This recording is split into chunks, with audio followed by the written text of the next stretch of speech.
सिंध हुकूमत कराची के हवाले से जो एक टारगेट हमने रखा है कि कराची का जो पानी का मसला है, हम KMC और सिंध हुकूमत ने मिल के इस मसला का हल निकालना है। उसी हवाले से आपको याद होगा कि हाल ही में मैंने जो हब कनाल का नया कनाल का मंसूबा है, जिससे हम अपना ही जो कैपेसिटी कराची की जो कैपेसिटी है टू रिसीव वाटर, उसको भरा के उसका इफ्तिताह हमने करवाया। और दो ऐसे मंसूबे हैं जो हमारा सीवरेज ट्रीटमेंट फैसिलिटी के मंसूबे हैं। दो ऐसे मंसूबे बन रहे हैं कराची में। एक आज हमने एक का दौरा किया है जिसका 100 MGD का कैपेसिटी का पंपिंग कैपेसिटी है, और हमारा ये कोशिश है कि ये दोनों, एक 100 MGD का, एक 35 MGD का ट्रीटमेंट प्लांट्स जब फाल होंगे तो वो मीठा पानी हम इंडस्ट्रियल फैसिलिटीज़ को बेच सकेंगे। और साथ साथ जो कराची के वाटर सप्लाई का बोझ है, उस पे obviously if this treatment facility is running, तो we'll be able to save that water from Karachi's water supply, और वो कराची को शहरियों को पहुंचाने के लिए, मदद करने के लिए, पानी पहुंचाने का ये एक तरीक़ेकार है। तो मैं ना सिर्फ हुकूमत सिंध का, CM सिंध का, सैयद गनी साहब का और मेयर कराची का, उनके पूरा टीम का शुक्रगुज़ार हूँ कि वो जल्दी से इस मसला को हल करने के लिए मुख्तलिफ मंसूबे पे काम कर रहे हैं। साहब, आप चाइना से आए हैं घूम के, और हमें उम्मीद है कि यकीनन आप चाइना गए हों तो चाइना से सिंध के लिए ज़रूर कुछ लाए होंगे। कुछ ऐसे मंसूबों की बात हुई वहाँ चाइना में जिससे सुबह सिंध को कोई फ़ायदा हो? कुछ नए मंसूबे, कुछ नए प्लांट्स, कुछ नई बातें, क्या कहें? Thank you. बट जहाँ तक चीन का दौरा है, ये सदर पाकिस्तान का चीन का दौरा था, और सदर पाकिस्तान ना सिर्फ सिंध को मगर पूरा वफाक का नुमाइंदगी करता है।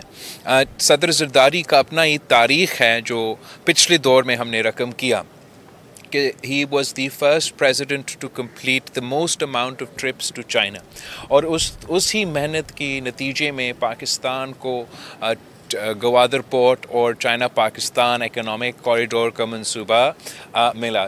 सदर ज़रदारी ने अब ये तय किया है कि इस बार उसने अपना पुराना रिकॉर्ड भी तोड़ना है, और एक बार फिर अपना ही रिकॉर्ड तोड़ के सबसे ज़्यादा trips as a president of Pakistan चीन के हासिल करना है। उसी सिलसिले में सदर ज़रदारी ने इस दौरे में मुख्तलिफ चीन के सूबे के दौरे किए हैं, और हर सूबा का अपना अपना एक मुख्तलिफ एरियाज़ है जहाँ वहाँ एडवांटेजेस होते हैं। मसलन जो पहला सूबा सदर ज़रदारी जहाँ पहुंचा था, वहाँ ज़राअत के हवाले से, इरिगेशन के हवाले से और डिफेंस प्रोडक्शन के हवाले से हमारे हवाई जहाज़ और इस किस्म के मंसूबे के हवाले से उस सूबा का एक्सपर्टीज़ थे।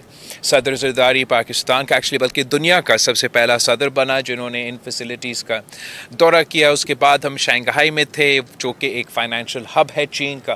कराची का भी सिस्टर सिटी है। वहाँ मुख्तलिफ मंसूबे के हवाले से चीनी काउंटर पार्ट्स के साथ ना सिर्फ बातचीत हुआ मगर कुछ MOUs भी साइन किए गए, जिसमें कराची के हवाले से जहाँ तक मुझे याद है सॉलिड वेस्ट और ट्रांसपोर्ट और इस किस्म के मंसूबे का तो उसमें तो शामिल थे। अच्छा चंदू साहब, इस वक्त जो बातें इस वक्त चल रही हैं कि एक मरतबा फिर कहीं CM साहब के हवाले से बातें चलती हैं, कैबिनेट के हवाले से, फिर मेयर कराची को लेकर पीपल्स पार्टी का ही हवाले से बातें आप खुद चलाते हो, फिर मुझसे उन पे सवाल पूछते हो और फिर उनको मेरे ख्याल में जो बातें जिनके हवाले आप शायद दे रहे होंगे उनमें कोई सच नहीं। चेयरमैन साहब, जो पोर्ट सिटीज़ होते हैं दुनिया भर में वो एक अहमियत के हामिल होते हैं। आप लाए हैं गवर्नमेंट के वफाक में, लेकिन जिस तरह से कराची को उसका हक मिलना चाहिए उस तरह से कराची को उसका हक नहीं मिल पाता। दो कि पीपल्स पार्टी की गवर्नमेंट कराची में बहुत ज़्यादा बेहतरी के मंसूबे ला रही है, लेकिन मंसूबों के लिए जो पैसा चाहिए होता है वो पैसा वफाक देने को तैयार नहीं। इस पर आपकी कोई बात हुई है वज़ीर आज़म से या कोई आप? मुसलसल पाकिस्तान पीपल्स पार्टी और वफाकी हुकूमत के साथ सूबाई हुकूमत और वफाकी हुकूमत के दरमियान भी बात होता है, और ऑब्वियसली पाकिस्तान पीपल्स पार्टी और मुस्लिम लीग के दरमियान भी बातचीत होता है। हम कराची के हवाले से बार बार वज़ीर आज़म साहब का तवज्जो के फॉर्म मनसूबे और मुख्तलिफ़ इस किस्म के मनसूबे के तरफ रजू करवाए हैं, और उम्मीद है कि वज़ीर आज़म साहब जो वादा करके ये हैं कराची को शहबाज स्पीड देने का, उसी के हवाले से वो काम करता रहेगा। बाकी सिंध हुकूमत और KMC अपने तौर पे अपने वसाइल में कोशिश कर रहे हैं कि हम अपने तरफ से जितना काम कर सके वो कर रहे हैं। ये मंसूबा मेयर साहब मुझे बता रहा था, इनिशियली वफाकी हुकूमत का मंसूबा था, S3 का नाम का वफाकी हुकूमत का मंसूबा था। जब वफाकी हुकूमत ने इसको मुकम्मल नहीं किया तो अब ये ज़िम्मेदारी सूबाई हुकूमत और KMC ने लिया है कि हमने इस मंसूबा को मुकम्मल करवाना है और कराची के अवाम को साफ़ पानी पहुँचाना है। चेयरमैन साहब, ये बता दीजिएगा, वफाक की जानब से ये कहा जा रहा है कि पीपल्स पार्टी के चेयरमैन और दीगर जो उनके वज़रा है वो कह रहे हैं कि आलमी दुनिया से हमें जो है मदद की अपील कर रहे हैं, लेकिन उनको ज़रूरत नहीं है, तो वो आप पे तनकीद भी करते नज़र आ रहा है। मैं समझता हूँ कि इस किस्म की कुदरती आफत के दौरान ना सियासत करना चाहिए, ना किसी पे तनकीद करना चाहिए। आपने देखा होगा कि किस तरीके से सिंध में मुख्तलिफ कुदरती आफत आते हैं, हम हमेशा सियासत नहीं करते, मगर हमारा मुखालफीन या हमारा साथी, चाहे वो वफाक में हो या किसी और सूबे में हो, हमारा अपना सूबे के क्यों ना हो, वो कोई मौका नहीं छोड़ते सियासत करने का। जहाँ तक सैलाब के सवाल है, ये एक तारीख़ी सैलाब हमारे सामने, अभी तक उसके असरात पाकिस्तान के अवाम भुगत रहे हैं। पख्तूनख्वा के अवाम के इसके हवाले से मसला बना हुआ है। गिलगित बल्तिस्तान में काफ़ी लोग मुतासिर हुए हैं। सूबा पंजाब के हवाले से 4.7 million people of Punjab have been affected by this flood, और जो सबसे ज़्यादा मुतासिर हुए हैं वो जनूबी पंजाब के अवाम मुतासिर हुए हैं। ये सैलाब सिंध की तरफ बढ़ता आ रहा है। मैं CM सिंध का, उनकी तमाम टीम का शुक्रगुज़ार हूँ जिस अच्छा अंदाज से ये इस फ्लड को मैनेज करते आ रहे हैं। सिंध के भी लो लाइंग एरियाज़ को और जो कच्चे के इलाके हैं वहाँ ज़रूर कुछ लोग मुतासिर होंगे। हम वज़ीर आज़म साहब के शुक्रगुज़ार हैं कि जब मैंने पंजाब का दौरा किया और वहाँ के अवाम ने मुझसे रिक्वेस्ट की कि मैं वज़ीर आज़म साहब से बात करूँ कि एग्रीकल्चर इमरजेंसी और क्लाइमेट इमरजेंसी नाफिज करके ज़राअत के शोबे को रिलीफ दिया जाए। वहाँ के अवाम ने रिक्वेस्ट किया कि मैं वज़ीर आज़म साहब से बात करूँ कि जो अवाम के बिजली के बिल हैं उनको माफ़ किया जाए उन इलाके में जो मुतासिर हुए हैं सैलाब के हवाले से।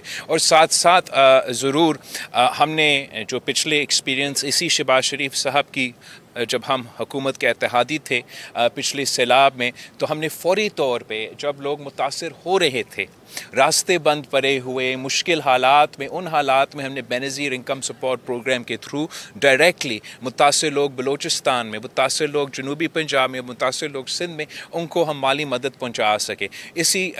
तो इसलिए मैंने वज़ीर आज़म से बात की, रिक्वेस्ट की। अभी तक उनकी हुकूमत ने बेनज़ीर इनकम सपोर्ट प्रोग्राम को इस्तेमाल करके अपने जो गिलगित बल्तिस्तान के अवाम है, जो पख्तूनख्वा के अवाम हैं, जो जनूबी पंजाब और पूरे पंजाब से लोग मुतासिर हुए हैं, दूसरी जगहों पे जो मुतासिर हुए होंगे, उनको माली मदद पहुंचाने के लिए जो शफाफ तरीन और वाहिद तरीक़ेकार है वो बेनज़ीर इनकम सपोर्ट प्रोग्राम का मंसूबा है। आखिरी जहाँ तक अपील की बात है, जब इस स्केल के कुदरती आफत होते हैं तो फौरी तौर पे फिलफौर आप इंटरनेशनल दुनिया में जो इदारे बने हुए हैं उनका मदद लेने के लिए आप अपना अपील लॉन्च करते हैं कि मेरे मुल्क में एक कुदरती आफत आया है, जो टेक्निकल एक्सपर्टीज़ रखते हैं सेहत के हवाले से, मौसमी तब्दीली के हवाले से, नेचुरल डिज़ास्टर का मुकाबला करने के हवाले से, वो तमाम इदारे जिसके लिए पाकिस्तान पैसा देते हैं, हम यूनाइटेड नेशंस के तो मेंबर्स हैं, उसी के हवाले से हम तो कंट्रीब्यूट भी करते आ रहे हैं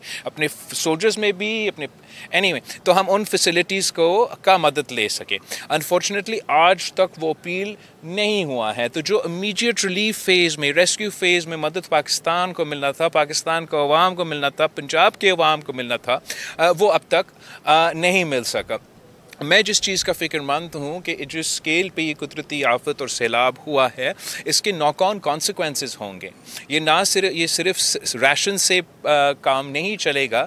मसलन जो सेहत के हवाले से मसाइल पैदा हो जाते हैं, मलेरिया फैलते हैं, मुख्तलिफ पानी के से जो बीमारियाँ हैं वो फैलते हैं, उसमें हमें मदद मिलता है, कोऑर्डिनेशन में आपको मदद मिलता है। तो मैं समझता हूँ कि ये पाकिस्तान के सैलाब में मुतासिर जो अवाम है उनका हक़ था कि उनका हुकूमत ये मुतालबा करता है। और आज भी मैं समझता हूँ कि जहाँ हम शुक्रगुजार हैं एग्रीकल्चर इमरजेंसी का, इलेक्ट्रिसिटी की माफ़ होने का, हम फिर भी मुतालबा करते हैं वफाकी हुकूमत से, वज़ीर आज़म साहब से कि बेनज़ीर इनकम सपोर्ट प्रोग्राम को इस्तेमाल करके सैलाब की मुतासरीन को मदद पहुँचाएँ और आलमी सतह पर अपना अपील करके आलमी दुनिया का इसको साथ मिला दे ताकि हम इस आफत का मुकाबला कर सकें।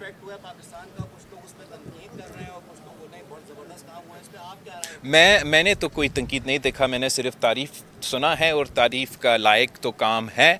पाकिस्तान, हर पाकिस्तानी अपना फ़र्ज़ समझता है कि हम मक्का मदीना का दिफा करें और जिस तरीके से ये डिफेंस पैक्ट साइन किया गया है, पाकिस्तान का अपना नेशनल सिक्योरिटी के हालात को मद्देनज़र रखते हुए जिस तरीके से हमने हाल ही में ये भारत के साथ मुकाबला करके जंग जीता है, तो उस कॉन्टेक्स्ट में मैं समझता हूँ कि ये डिफेंस पैक्ट जहाँ तय हुआ है कि अगर पाकिस्तान पे हमला होगा तो वैसे ही देखा जाएगा जैसे सऊदी अरेबिया में हमला हुआ है, और अगर सऊदी अरेबिया में हमला होगा तो हम ऐसे इस नज़र से देखेंगे कि पाकिस्तान पे हमला हुआ है।